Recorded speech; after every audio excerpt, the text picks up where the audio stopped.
கர்த்தருடைய பரிசுத்த நாமத்துக்கு மகிமை உண்டாவதாக. இட்டர்னல் ஹோலி ஸ்பிரிட் மினிஸ்ட்ரிஸ் வழியாய் கர்த்தருடைய ஓய்வு நாளிலே கர்த்தருடைய வார்த்தையை கேட்க வந்திருக்கிற உங்களை யாவரையும் கர்த்தருடைய நாமத்தினாலே உங்களை வாழ்த்துகிறோம், உங்களை வரவேற்கிறோம். இந்த நாள் கர்த்தருடைய பரிசுத்த ஓய்வு நாள். கண்களை மூடி நாம் ஜெபிக்கலாம். வானத்தையும் பூமியும் சமுத்திரத்தையும் நீரூற்றுகளையும் உண்டாக்கின சர்வ வல்லமையுள்ள தேவனாகிய கர்த்தாவே நன்றியோடு மை துதிக்கிறோம், ஸ்தோத்திரிக்கிறோம். அப்பா, அந்த நாளில கூட ஆண்டவருடைய வார்த்தையை நாங்கள் தியானிக்க போகிறோம். எங்களை தாழ்த்துகிறோம். ஆண்டவரை நீர் பேசுவீராக. கேட்கிற ஒவ்வொருக்கும் என் தேவனாகிய கர்த்தர் சத்தியத்தை நீர் விளங்க பண்ணுவீராக.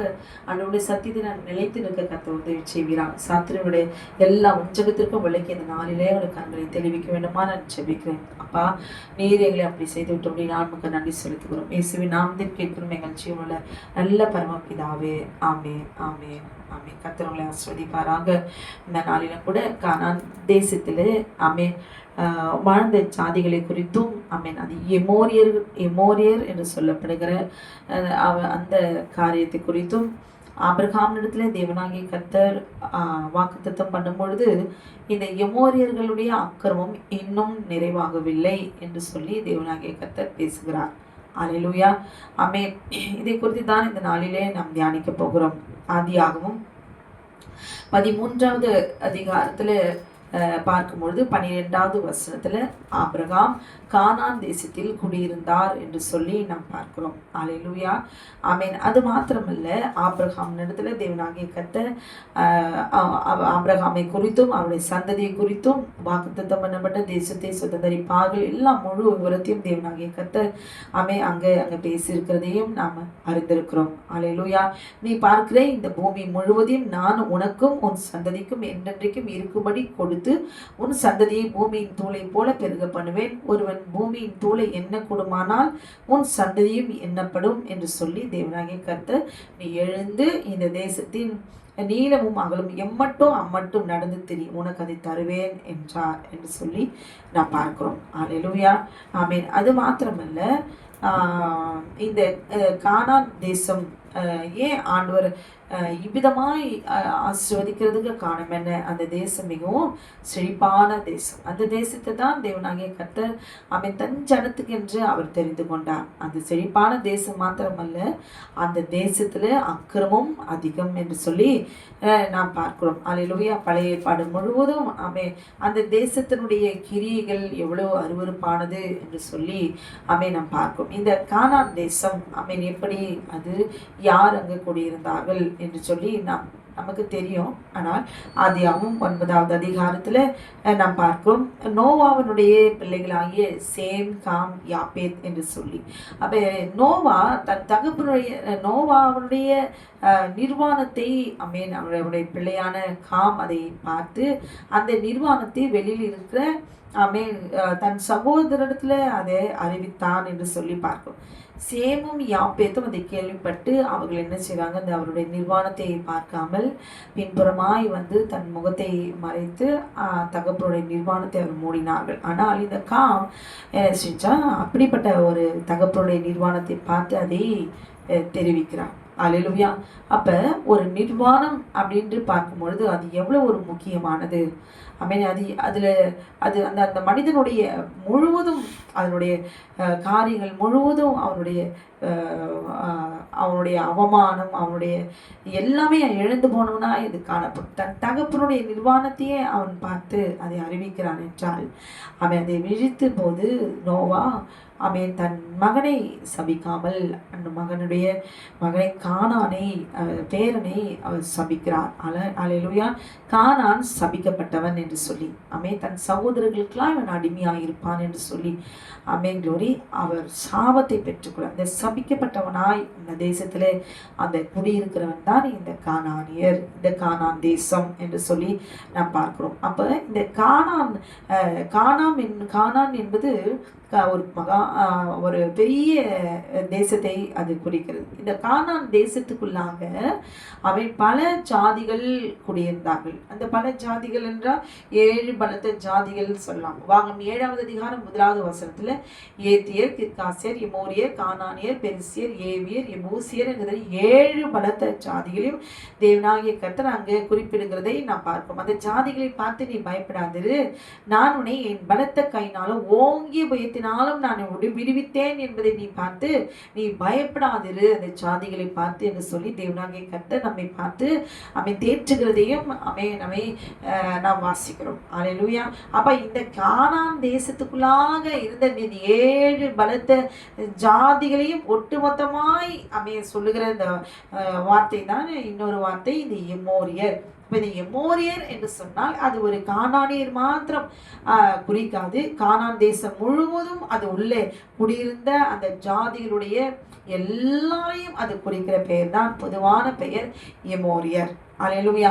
அப்ப இங்க ஆபிரகாமினிடத்துல தேவனாகிய கர்த்தர் சொல்லுகிறார், உங்களுடைய சந்ததியார் தங்களுடைய நல்லாத அந்நிய தேசத்திலே பரதேசிகளாயிருந்து அத்தேசத்தாரை சேவிப்பார்கள் என்றும் அவர்களால் 400 வருஷம் உபத்திரப்படுவார்கள் என்றும் நீ நிச்சயமாய் அறிய கிடவாய். இவர்கள் சேவிக்கும் சாதிகளை நான் நியாயம் தீர்ப்பேன், பின்பு மிகுந்த பொருளுடனே புறப்பட்டு வருவார்கள் என்று சொல்லி அங்கே 16வது வசனத்துல 4ஆம் தலைமுறையிலே அவர்கள் இவ்விடத்துக்கு திரும்ப வருவார்கள், ஏனென்றால் எமோரியருடைய அக்கிரமம் இன்னும் நிறைவாகவில்லை என்றார் என்று சொல்லி நாம் பார்க்கிறோம். அல்லேலூயா. இங்க ஒரு வார்த்தை பார்க்கிறோம், எமோரியருடைய அக்கிரமம் இன்னும் நிறைவாகவில்லை. அப்ப நம்ம நமக்கென்று ஆண்டவர் வைத்திருக்கிற ஆபிரகாமுக்கென்று வைத்திருக்கிற வாக்குத்தத்தம் பண்ணப்பட்ட தேசத்தை சுதந்திரித்துக் கொள்ள வேண்டும் என்றால் 400 வருஷம் வெயிட் பண்ணணும். அல்லேலூயா. அப்ப 400 வருஷம் இங்கே எமோரியர் அவங்க அழிகிறதுக்கு வெயிட் பண்ணணும். அல்லேலூயா. இந்த 400 வருஷம் பாருங்களேன், அவர்களால் 400 வருஷம் உபத்திரப்படுவார்கள் என்றும் நீ நிச்சயமாய் அறிய கடவாய் என்று சொல்லி பார்க்கும். அவருடைய அக்கிரமம் இன்னும் நிறைவாகவில்லை. அப்ப ஆபிரகாம் வாழ்ந்த காலத்திலேயே பார்த்தீங்கன்னா இந்த எமோரியருடைய அக்கிரமம் மிகவும் மிகவும் கொடியதாக இருந்தது. அல்லேலூயா.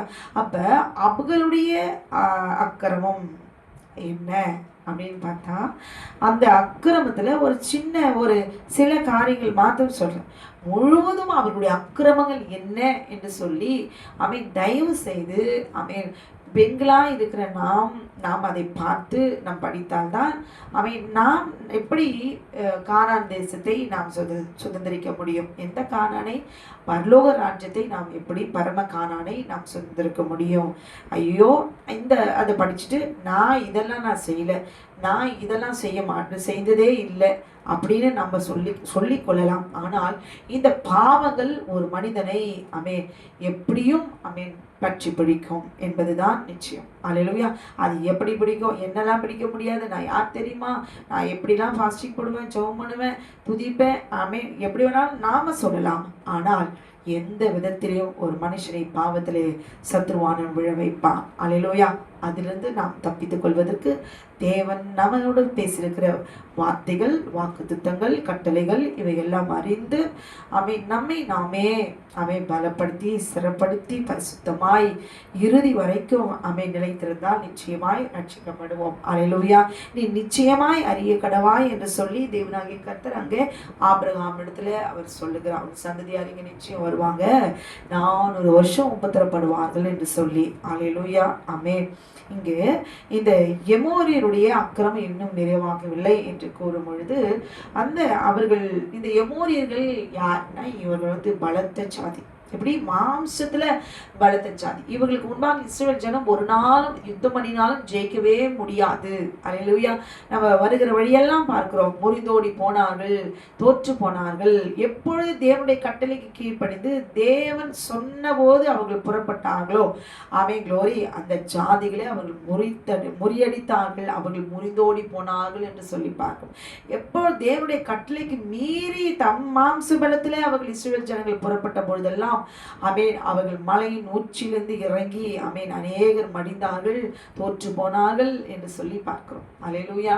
அப்ப தேவனுடைய கரம் இவர்களோடு கூட இருக்கும் பொழுதெல்லாம் அந்த ஜாதிகள் பயந்தார்கள், அலறினார்கள், அவை பின்வாங்கி போனார்கள், அவை பயந்தார்கள் என்று சொல்லி பார்க்கும். அப்படிப்பட்ட மகாபெரிய தேவன் அவர்களோடு கூட இருக்கிறார் என்று சொல்லி அவர்கள் பயப்பட்டார்கள். பயம் என்பது அந்த ஜாதிகளுக்கு ஒன்றுமே இராது. அல்லேலூயா. பயம்னா என்னன்னு கேட்பாங்க. அந்த மாதிரி ஒரு மிகவும் ராட்சதர்களாய் அவர்கள் மனுஷர்களாய் அல்ல, ராட்சதர்களாய் அவர்கள் காணப்பட்டார்கள். மிகவும் உயர்ந்தவர்களாய், எமோரியர் அப்படின்னாலே அவர்கள் உயர்ந்தவர்கள். அல்லேலூயா. அவர்கள் அந்த அளவுக்கு மாம்சத்துல ஒரு பலசாலிகளாய் அவர்கள் காணப்பட்டார்கள் என்று சொல்லி வேதத்துல நாம் பார்க்கிறோம். அல்லேலூயா. இவருடைய பாவங்கள் என்ன? அப்ப இந்த கானான் தேசத்துல இந்த கானானினுடைய பாவங்கள் வேறு, எமோரியருடைய பாவங்கள் வேறு அல்ல. இப்ப இந்தியாக்குள்ள அநேக ஊர்கள், மாநிலங்கள் இப்படிலாம் இருக்கிறது போல இப்ப ஒரு குறிப்பிட்ட ஒரு ஜனம், ஒரு ஊர் அப்படி சொல்லும் பொழுது நாம் புரிந்து கொள்ளலாம். அப்ப இந்த கானான் தேசத்துக்குள்ள இந்த ஜாதிகளுடைய அக்கிரமங்கள், இந்த எமோருடைய அக்கிரமங்கள், அவங்க அக்கிரமங்கள்லாம் வேறு, எங்களுடைய கானானுடைய அக்கிரமங்கள்லாம் வேறு, அப்படி அல்ல. அல்லேலூயா. இவங்களுடைய அக்கிரமம் எல்லாம் இந்த ஜாதிகளுக்கெல்லாம் ஒரே மாதிரியாகவே அவர்கள் செயல்பட்டார்கள். அல்லேலூயா. அவங்களுக்கு ஒரு நியாய தீர்ப்பு, இவங்களுக்கு ஒரு நியாய தீர்ப்பு, அப்படிலாம் இல்லை. அல்லேலூயா. ஆமென். ஆனால் இவர்களுடைய அக்கிரம் நிறைவாகும் பொழுது அது கானானியரா இருந்தாலும் சரி, ஏத்தியரா இருந்தாலும் சரி, அது எமோரியரா இருந்தாலும் சரி, எல்லாருக்கும் ஒரே நியாய தீர்ப்பு. அல்லேலூயா. அவன் அவனுடைய கிரியைகளுக்கு தக்க பலன் என்னோடு கூட வருகிறது என்று தேவனாகிய கர்த்தர் நமக்கு எழுதி கொடுத்திருக்கிறார். அல்லேலூயா. அப்ப நியாய தீர்ப்பு நிச்சயமாய் உண்டு. நான் அவர்களை நியாயத்தீர்ப்பேன் என்று சொல்லி தேவனாகிய கர்த்தர் சொல்கிறதை நாம் பார்க்கிறோம். அல்லேலூயா. அப்ப லேவியராகமம் 18வது அதிகாரத்துல எழுதியிருக்கிற அந்த வார்த்தைகளை எல்லாம் வாசிச்சு நிச்சயமாய் நம்மை பாதுகாத்து கொள்ள வேண்டும். அல்லேலூயா. முதலாவது அதில் ஒரு சில பாவங்களை சொல்லுகிறேன். நரபலி கொடுக்கிறது, குழந்தைகளே நரபலி கொடுக்கிறது, குழந்தைகளே பலி செலுத்துகிறது, அவங்களுடைய தெய்வங்களுக்கு குழந்தைகளை பலியிடுகிறது. குழந்தைகளுடைய பலினா அந்த தெய்வங்களுக்கு, அவர்களுடைய தெய்வங்களுக்கு அது மிகவும் இஷ்டம்.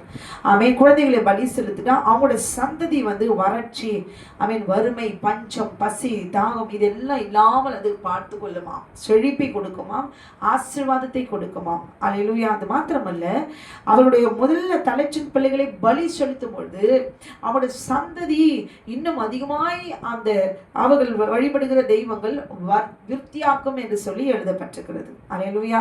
இன்னும் அதிகமாய்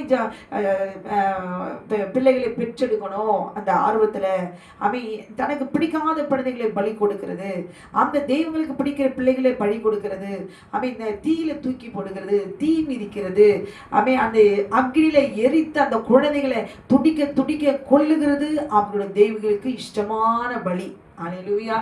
ஆமென். க்ளோரி. ஈவு இரக்கம் இல்லாம மிருகத்தை கொல்றது கூட இல்லை, குழந்தைகளை பலி செலுத்துக அந்த தெய்வங்களுக்கு அவ்வளோ இஷ்டமா.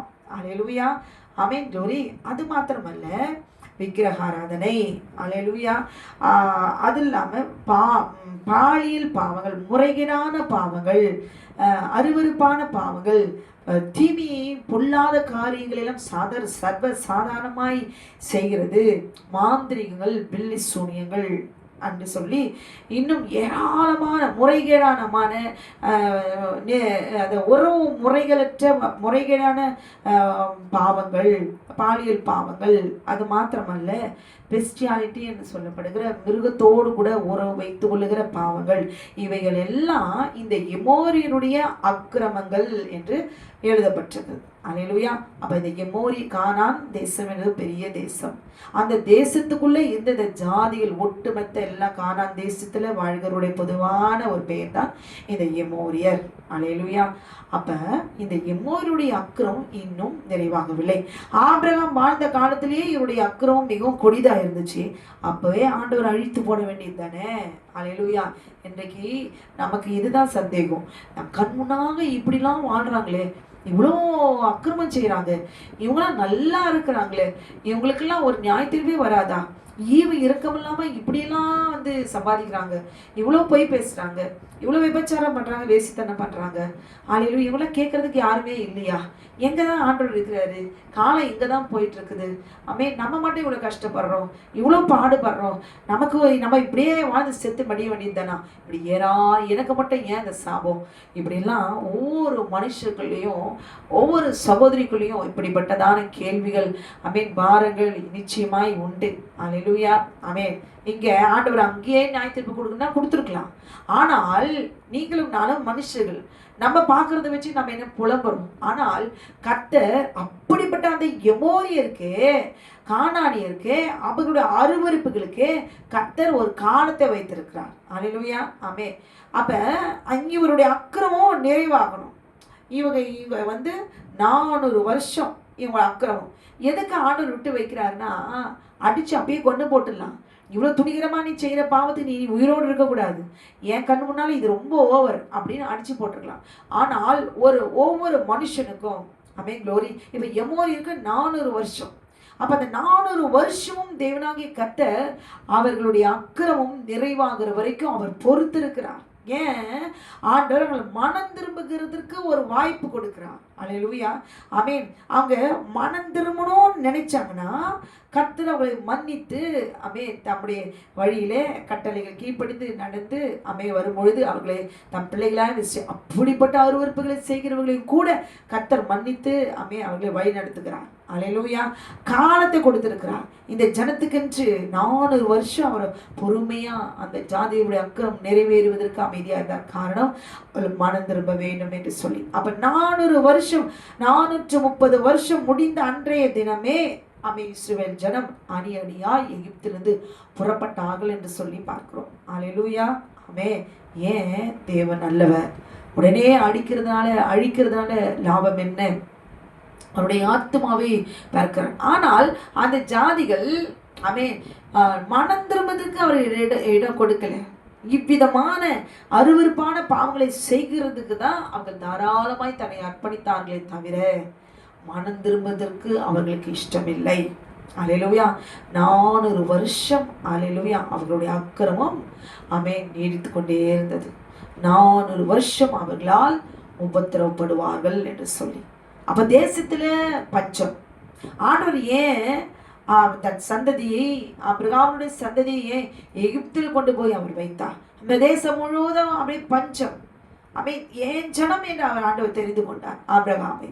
இது ஏன் ஜனம், என் சந்ததி, இஸ்ரவேல் என் ஜனம், என் சிரேஷ்ட புத்திரன் என்று சொல்லி எல்லா ஜாதிகளிலும் இது என் சொந்த ஜனம் என்று சொல்லி தேவனாக தெரிந்து கொண்ட அந்த ஜனம் இந்த பஞ்சத்திலும் பசியிலும் வறுமையிலும் இவள் மடிந்திடக்கூடாது, எனக்கென்று சந்ததி இல்லாமல் போய்விட வேண்டும் என்று சொல்லி ஒரு காரணம் எகிப்தில் கொண்டு போய் வைத்தார். ஆனால் இந்த கானான் தேசத்துக்குள்ள கானான் தேசத்துல ஆபிரகாம் குடியிருந்தார் என்று பார்க்கிறோம். அல்லேலூயா. இந்த பாவத்தை பார்த்து, இந்த ஜாதிகளுடைய எல்லா பாவங்களையும் பார்த்து அவர்களோடு கூட இருந்தாலும் க்ளோரி, இவர்கள் வந்த வழியெல்லாம் இவர்கள் செய்த காரியங்கள், அல்லேலூயா, எல்லா பாவங்களும் இந்த கானான் தேசத்தார் செய்திருக்கிற கிரியைகளை அவருடைய சந்ததியார் ஆபிரகாம், ஈசாக், யாக்கோபு சந்ததி, அவருடைய பிள்ளைகள் முழுவதும் அவர்கள் செய்திருக்கிறார்கள். அல்லேலூயா. ஏன் எகிப்துக்குள்ள போனோம்? இந்த கிரியைகள் எல்லாம் இவங்க செய்தபடினாலே தேவன் என்ன செய்தார்? தன் ஜனத்தை சுத்திகரிக்கும்படி பாடுகள் மூலமாய் அவர்களை க்ளோரி புடமிட்டு சுத்திகரித்து ரட்சித்து அவர்களுக்கு விடுதலை கொடுத்து தன் ஜனமாய் பரிசுத்தப்படுத்தி என் ஜனம் என்று சொல்லி அவர்களை பாதுகாக்கும்படி எகிப்துக்குள்ளாக போய் அவர்களை உள்ள வைத்தார். அல்லேலூயா. க்ளோரி. தன் ஜனம், அந்த என் பிள்ளைகள் அப்படியே அங்கே விட்டுட்டா என்ன ஆகும்? அவருக்கென்று ஒரு சந்ததி இல்லாமல் போய்விடும். அல்லேலூயா. அப்ப எகிப்துக்குள்ளாக போய் பார்வோன் மூலமாய் நிற்கப்பட்ட போதெல்லாம், உபத்திரப்பட்ட போதெல்லாம் தேவ ஜனம் கர்த்தரை நோக்கி முறையிட்டார்கள் என்று சொல்லி பார்க்கிறோம். அல்லேலூயா. அவர்கள் முறையிடுகிற சத்தம் தேவ சந்நிதியில் ஏற்றினது. அப்ப கர்த்தர் இப்ப இப்படிப்பட்டதான இப்ப பாருங்களேன், முற்பிதா கூட அக்கிரமத்தை பிள்ளைகளிடத்தில் 3ஆம் 4ஆம் தலைமுறை மட்டும் நான் விசாரிப்பேன். இப்படிப்பட்டதான 3ஆம் 4ஆம் தலைமுறைக்கு இப்ப பாருங்க, அப்பாக்கு அப்பா அப்பாக்கு அப்பா அப்படி சொல்லிடலாம். அப்பாக்கு அப்பா, அப்பாக்கு அப்பா, அப்பாக்கு அப்பா, அப்படியே போய் தாத்தாக்கு தாத்தா, தாத்தா இப்படி போயின்னா எத்தனை பேரை நமக்கு தெரியும், எத்தனை பேரை நம்ம பார்த்துருக்குறோம். அவங்க சந்ததிலாம் எப்படி இருக்குதுன்னு நமக்கு என்ன தெரியும்? அல்லேலூயா. நம்ம கண்ணுக்கு தெரிஞ்சு நம்ம அப்பா, நம்ம அம்மாவுக்கு அப்பா, அப்பா அம்மாவுக்கு அப்பா அப்படிதான் தெரியும். ஆனால் நம்ம என்ன இப்போ புலம்புறோம், ஐயோ எனக்கு மட்டும் ஏன் இந்த வேதனை, எனக்கு மட்டும் ஏன் இந்த கண்ணீர், நான் செஞ்ச என்ன பாவம், நான் என்ன அப்படி பெரிய பாவமாக செஞ்சுட்டேன், என்னை விட இவ்வளோ பாவம்லாம் செஞ்சுருக்கேன், அவங்களாம் நல்லா இருக்கிறாங்களே, நான் இவ்வளோ கண்ணீர் வடிக்கிறேன், ஆண்டவர் என்னை பார்க்க மாட்டாரா, என்னை விடுதலையாக்க மாட்டாரா, எனக்குன்று நான் இப்படியே செத்து தான் போகணுமா, இப்படியே வாழ்ந்து மடிஞ்சு தான் போகணுமான்னு சொல்லி ஒவ்வொரு சகோதரனுடைய இருதயத்திலும் அமே புரிஞ்சு கொள்ள முடியாதபடிக்கு காரணங்களும் கண்ணீரும் உண்டு. அல்லேலூயா. ஆமே. எப்ப இந்த 3ஆம் நான்காம் தலைமுறை மட்டும் அவங்க செய்திருக்கிற பாவங்கள் நமக்கு தெரியுமா? தெரியாது. அல்லேலூயா. அப்ப இப்படிப்பட்டதான ஒரு உபத்திரவத்துல விழுந்துட்டோம். விடுவிக்க வழி இல்லை, தெரியல, நான் ஏன் இப்படி அனுபவிக்கிறேன்னு வழி தெரியல. எகிப்தில் ஐயோ நான் சிக்கி கொண்டேன். கர்த்தர் நோக்கி முறையிட்டார்கள். கர்த்தர் அப்படியே விட்டாரா? கானானுடைய அந்த எம்மோருடைய அக்கிரமம், கானான் தேசத்தருடைய கிரியைகளெல்லாம் அமே ரூபன்லாம் பார்த்துங்க எவ்வளவோ அக்கிரமம். அல்லேலூயா. யூதாவை பாருங்க எவ்வளோ அக்கிரமம், யோசேப்புக்கு செஞ்ச அக்கிரமம், தன் சொந்த ரத்தத்தையே பாருங்களேன் எப்படிலாம் அவங்க வாதிச்சிருக்கிறாங்க. தண்டனை கொடுத்து ரத்த சிந்தி உணர வைத்து நான் தான் உங்கள் தேவன் என்று உணர்ந்து ஆண்டவரை விசுவாசிக்கும்படி செய்து அமேன் தன் ரத்தத்தினாலே சுத்திகரித்து அவங்க செய்த பாவங்களை எல்லாம் மன்னித்து அமேன் அவர்களை பூரணப்படுத்தி அங்கே எகிப்திலிருந்து அவர்களை சரீரத்திலிருந்து அவர்கள் விடுதலை ஆக்குறார். அல்லேலூயா. அப்ப நம்ம புரிஞ்சுக்காம நம்ம கத்துறோம். அல்லேலூயா. அப்ப நம்ம பாடுகள் அனுபவிக்கும் பொழுது முற்பிதா கூட அக்கிரம் மாத்திரம் அல்ல, அந்த முற்பிதா கூட அக்கிரமம் நாம் செய்திருந்ததால் அல்லேலூயா இப்ப ஆபிரகாம் செய்த தவிர சந்ததியும் செய்திருக்கிறது. அல்லேலூயா. அப்ப ரத்தம் சிந்தி ஒரு பாடு அனுபவிச்சு அதன் மூலமா ரத்தம் சிந்தி பெருமூச்சு விடுகிறோம். நமக்கு நிச்சயம் யெகோவா விடுதலை அவர் கொடுப்பா. அது சாபமாயிருந்தாலும் சரி, அது பாவமாயிருந்தாலும் சரி, அது முற்பிதாக்கள் செய்திருந்தாலும் சரி, நாம் நீதியிலே நடக்கும்பொழுது கர்த்தர் அனுமதிக்கிற அந்த பாடுகளிலே நாம் கடந்து வரும்பொழுது ரத்தம் சிந்தி அவரே சார்ந்து கொண்டு காத்திருக்கும் பொழுது விடுதலை நிச்சயம். 400 வருஷம் உபத்திரப்படுவார்கள். அங்க விடுதலை ஒவ்வொரு நாளும் நமக்கு விடுதலை. இங்கே 400 வருஷம் ஒவ்வொரு நாளும் இங்க அக்கிரமம் செய்ய செய்ய செய்ய ஆமென். இங்க இவங்களுக்கு நியாயத்தீர்ப்பு ரெடி ஆகிட்டே இருக்குது. அங்க 400 வருஷம் அவங்களுக்கு ஒவ்வொருத்தரும் பட இஸ்ரவேல் தன் சொந்த ஜனத்துக்கு அங்க விடுதலை ஆயத்தமாக்கப்பட்டு கொண்டே இருக்கிறது. அல்லேலூயா. ஆமென். அப்போ இன்னைக்கு நான் புலம்புறதை நிறுத்திட்டு இல்லை நான் இப்படியே தான் நான் செய்வேன், நான் இப்படியே தான் நான் வாழ்வேன், நான் இதுதான் எனக்கு பிடிச்சிருக்குது, நான் இப்படி தான் நான் வாழ்வேன், என் தகப்பனுடைய வழியில தான் நான் நடப்பேன் அப்படின்னு சொல்லி என் நடக்க ஒருவரால முடியாது அப்படின்னு சொல்லி தான் போகிற வழியிலேயே போய் விழுந்தா நிச்சயம் நியாயத்திற்கு உண்டு. அல்லேலூயா. அங்கே பாருங்களேன், பார்வோன் மூலமாக அவன் ஒவ்வொருத்தரும் படுத்துறான். வைக்கோல இல்லை. ஆமென். க்ளோரி. போய் சுடு, செங்கலும் சுடு. ஆமென். க்ளோரி. மண்டக சாலையை கட்டு, தூக்கு, அடி, மிதி, சாப்பாடு இல்லை, பஞ்சம், வேதனை, தூக்கம் கொஞ்ச நேரம் தூங்க முடியல, நிம்மதி இல்லை, பிள்ளைகளெல்லாம் வேதனை. கர்த்தரை நோக்கி முறையிடுகிறார்கள்.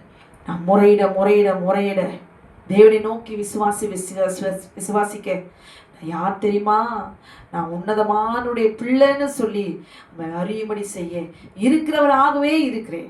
சர்வ வல்லமையுள்ள தேவனாகிய கர்த்தர் என்ற நாமத்தினாலே அவர் வெளிப்படுத்தினாரே. ஏன் ஜனம், அவன் பார்வோன் அந்த தேவ ஜனத்தை இஸ்ரவேல் ஜனத்தை உபத்திரப்படும் போதெல்லாம் கர்த்தர் அங்கே பொறுமையாக தான் இருக்கிறார். இங்கே எமோருடைய அக்கிரமம் இவங்க செய்யும் பொழுதோ கர்த்தர் பொறுமையாக தான் இருக்கிறார். ஆனால் அங்கே தீர்ப்பு மட்டும் வித்தியாசம். தன் ஜனத்துக்கு அங்கே விடுதலை ரெடியாக இருக்குது. அங்கே பாடுகள் அனுபவிக்கும் போதெல்லாம் அங்கே கர்த்தர் விடுதலை அங்கே நியமித்து கொண்டே வருகிறாரு. அல்லேலூயா. இங்கே அக்கிரமம் நிறைவாகி கொண்டு இருக்கும் போது இங்கே நியாயத்தீர்ப்பு ஆயத்தமாகி கொண்டே வருகிறது. அல்லேலூயா. 3 காரியங்களை இங்கே நாம் பார்க்கிறோம். அல்லேலூயா. ஆமென். 400 வருஷம் ஆமென் அவர்கள் செய்கிற அக்கிரமத்துக்கு கர்த்தர் பொறுமையா இருக்கிற காரணம் என்ன? ஆமென். அவர்கள் மனம் திரும்ப வேண்டும் என்று சொல்லி கர்த்தர் அவர்களுக்கு காலத்தை அவர் வைத்திருக்கிறார். எவ்வளவு நல்ல தேவன். அல்லேலூயா. அவர் துன்மார்க்கருக்கும் சன்மார்க்கும் தேவனாய் இருக்கிறார். அல்லேலூயா. அவர் பொறுமையா இருக்கிறார். இன்னும் கொஞ்சம் காலம் மனம் திரும்புவானா, மனம் திரும்புவானா, மனம் திரும்புவாங்களா, மனம் திரும்புவாங்களா? இன்னைக்கு பாருங்களேன், ஊழியக்காரிகள், சபைகள் விபச்சாரங்களும் வேசித்தனங்களும் அப்படியே ஆண்டோட அபிஷேகத்தை பெற்று பேசுகிறது போல பேசிக்கொண்டே அந்த அளவுக்கு இப்படிப்பட்டத கானானுடைய அருவருப்புகளை பாவங்களை செய்து யெகோவாவுக்கு முன்பாக வஞ்சகத்தின் ஆவி கிரியை செய்து கொண்டிருக்கிறது. அல்லேலூயா. கர்த்தர் ஒரு காலத்தை வைத்திருக்கிறார். அக்கிரமம் செய்கிறவனுக்கு ஒரு காலம் இருக்குது. அல்லேலூயா. அந்த அக்கிரமத்தை செய்து தண்டனை அனுபவிகளுக்கும் விடுதலை ஒரு காலம் இருக்குது. இதான் நிச்சயம். அல்லேலூயா. தேவன் ஜனத்தை துன்புறுத்தி பார்வோன் அவ்வளவு கொடுமைப்படுத்தின அவனுக்கும் ஒரு காலம், அவனுடைய அக்கிரமம் அவனுக்கும் அக்கிரமம் நிறைவேறி அவன் தேசம் முழுவதும் அழிஞ்சுபடும். பார்வோன் ஒரு அழிச்சாலே போதுமே, அவர் ராணுவம் முதற்கொண்டு எல்லாம் செங்கடலிலே அவர் தள்ளினார் என்று சொல்லி பார்க்கிறோம். அல்லேலூயா. பாருங்களேன், அங்க தேவனுடைய ஜனம் எகிப்தில் இருக்கிற அவருடைய ஜனத்துக்கும் தேவனாகிய கர்த்தர் வித்தியாசத்தை அவர் காண்பித்தார். அங்க அவர்களுக்கு அழிவை வாதைகளை கொடுத்து அந்த வாதைகள் ஒன்றும் தன் ஜனத்தை தொடாதபடிக்கு அவர்களுடைய ஜனத்துக்கு நான் தான் தேவன் என்பதே, என் ஜனம் என்பதே அவர் உணர்த்தி தன் பிள்ளைகள் அவரை நோக்கி தொழுது கொள்ளும்படி விசுவாசிக்கும்படி அவர் செய்தார். இதை கேட்டுக்கொண்டிருக்க அருமையான சகோதரியே, கலங்கி புலம்பி தவிக்காதபடிக்கு சாபத்தில் இருக்கிறவளை தேவனாகிய கர்த்தர் அவரை விடுவிக்கணும் தான் நினைக்கிறார். சாபம், வேதனை, வியாதி, வறுமை எந்த விதத்துல நாம் கடந்து போய் கொண்டிருந்தாலும் அதுல ஆண்டவர் விடுவிக்கணும் தான் நினைக்கிறார். அவன் மனம் திரும்பணும்னு நினைக்கிறார். அல்லேலூயா. அவனை எப்படியாவது ஆத்மாவை மரணத்தில் தப்புவிக்கணும்னு நினைக்கிறார். அல்லேலூயா. ஒரு காலத்தை அவர் கொடுத்திருக்கிறார். அவர் கொடுத்திருக்கிற அந்த காலத்தை க்ளோரி அவங்க எப்படி பயன்படுத்தி கொண்டாங்களாம்? எமோரியர்கள் அவர்களுடைய அக்கிரமம் இன்னும் நிறைவாகவில்லை. அவர்களுடைய அக்கிரம் நிறைவாவதற்கு இன்னும் அதிகமாய் அவர்கள் பாவத்தை அவர் செய்து கொண்ட போனபடினாலே 400 வருஷம் அவருடைய அக்கிரமத்துக்கு ஒரு காலம் வைத்திருந்த காலம் என்ன? அவன் மனம் திரும்ப வேண்டும். அந்த 400 வருஷம் உபத்திரவப்படுவதற்கு கர்த்தர் ஏன் அனுமதித்தார்? அவருடைய கிரிகளை நாம் செய்தபடி, தேவ ஜனம் செய்தபடினாலே இஸ்ரவேல் ஜனம் எகிப்துக்குள்ளாக தள்ளப்பட்டார்கள். அல்லேலூயா. அங்கே அந்த உபத்திரவத்திலிருந்து தேவனாகிய கர்த்தர் அவர்கள் விடுதலையாக்கும்படி அவர்கள் மனம் திரும்ப வேண்டும் என்று கர்த்தர் அவர்களுக்கு ஒரு காலத்தை வைத்திருந்தார். அல்லேலூயா. தேவ ஜனத்தை துன்பப்படுத்தின அந்த எகிப்தியர் எமோருடைய அக்கிரமங்கள் அவன் செய்தபடினாலே அவனுக்கென்று மனம் திரும்பும்படி கர்த்தர் அவனுக்கு ஒரு காலத்தை வைத்திருந்தார். அல்லேலூயா. அவன் தன் இருதயத்தை கடினப்படுத்தி அவனே அழித்து கொண்டான். அவன் தேசத்தையே அழித்து கொண்டான். அல்லேலூயா. அவனே அழிந்து போனான். அல்லேலூயா. எமோரியர் பாருங்களேன், அவன் செய்கிற கிரியைகளின்படி அவனுக்கு தீர்ப்பு வந்தாயிற்று. அல்லேலூயா. ஆனால் இந்த 400 வருஷம் எகிப்துக்கு நியாய தீர்ப்பு, எமோரியருக்கு நியாய தீர்ப்பு. ஆனால் தேவனை நம்பி இருந்த இஸ்ரவேல் ஜனத்துக்கோ, அவரை நோக்கி முறையிட்டு அபயமிட்ட இஸ்ரவேல் ஜனத்துக்கோ, அவருடைய சொந்த ஜனத்துக்கோ நியாய தீர்ப்பு இருந்தது. ஆனால் அந்த நியாய தீர்ப்பு அழிவுக்கு எதுவாய் அல்ல, உள்ளே தள்ளப்பட்ட அவர்களுக்கு க்ளோரி சிக்ஷை மாத்திரம் இருந்தது. அந்த அவர்கள் செய்த கிரியைகளுடைய தக்க பலன் அவர்கள் அனுபவித்தார்கள், சிக்ஷிக்கப்பட்டார்கள், வேதனைப்பட்டார்கள், கண்ணீர் சிந்தினார்கள், அபயமிட்டார்கள், முறையிட்டார்கள், நெருக்கப்பட்டார்கள் தான். ஆனால் அவருடைய கூக்குரல் தேவ சந்நிதியிலே ஏற்றினது. அல்லேலூயா. கர்த்தருடைய அற்புதம் விளங்கின போதெல்லாம், அதிசயமாய் அவர் வெளிப்பட்ட போதெல்லாம் அவரை தொழுது கொண்டார்கள், சேவித்தார்கள், மகிமைப்படுத்தினார்கள், ஆராதித்தார்கள். அல்லேலூயா. ஆமென். இன்னைக்கு கேட்டுக்கொண்டு அருமையான சகோதரியே, இப்படிப்பட்ட அருவருப்பான பாவங்கள் எல்லாம் நாங்க செய்ய மாட்டோம், செய்யவே இல்லை. முற்பிதாக்களை செய்திருக்கலாம், இல்லை நாம செய்திருக்கலாம், நாம செய்யாம இருந்திருக்கலாம். அல்லேலூயா. ஏதோ ஒரு சூழ்நிலையில சிக்கி இருக்கலாம், சிறையில் இருக்கலாம், அடைக்கப்பட்டிருக்கலாம், விடுவிக்க முடியாமல் சிறைப்பட்டு போயிருக்கலாம். ஆனால் விடுதலை நிச்சயம், நியாய தீர்ப்பு நிச்சயம். பாவத்தின் சம்பளம் மரணம். நம் இருதயத்தை கடினப்படுத்தி நம் அகங்காரத்திலும் ஆணவத்திலும் கர்வத்திலும் நாம் நடப்போமானால் அமைங்களோர் நிச்சயம் அழிவு, நியாய தீர்ப்பு நிச்சயம். அல்லேலூயா. எமோரியர்களுடைய ஆக்கிரமம் இன்னும் நிறைவாகவில்லை. கர்த்தர் நல்லவர். அல்லேலூயா. நாம் மனம் திரும்ப வேண்டும் என்று கர்த்தர் துன்மார்க்கனுக்கு ஒரு காலத்தை வைத்திருக்கிறார், நம் ஜனத்துக்கும் காலம் வைத்திருக்கிறார். இதை கேட்டுக்கொண்டு அருமையான சகோதரியே, கண்ணீரோடு பாதையில போய் கொண்டிருக்கிற உங்களை பார்த்துதான் கர்த்தர், என்னை பார்த்துதான் ஆண்டவர் தேற்றுகிறார். இந்த நாளிலே அவன் நிச்சயமாக முடிவு உண்டு. உன் நம்பிக்கை வீண் போகாது. அல்லேலூயா. எமோரியர்களுக்கு அழிவு வந்தது, பார்வோன் எகிப்து தேசத்துக்கு ஒரு அழிவு வந்தது.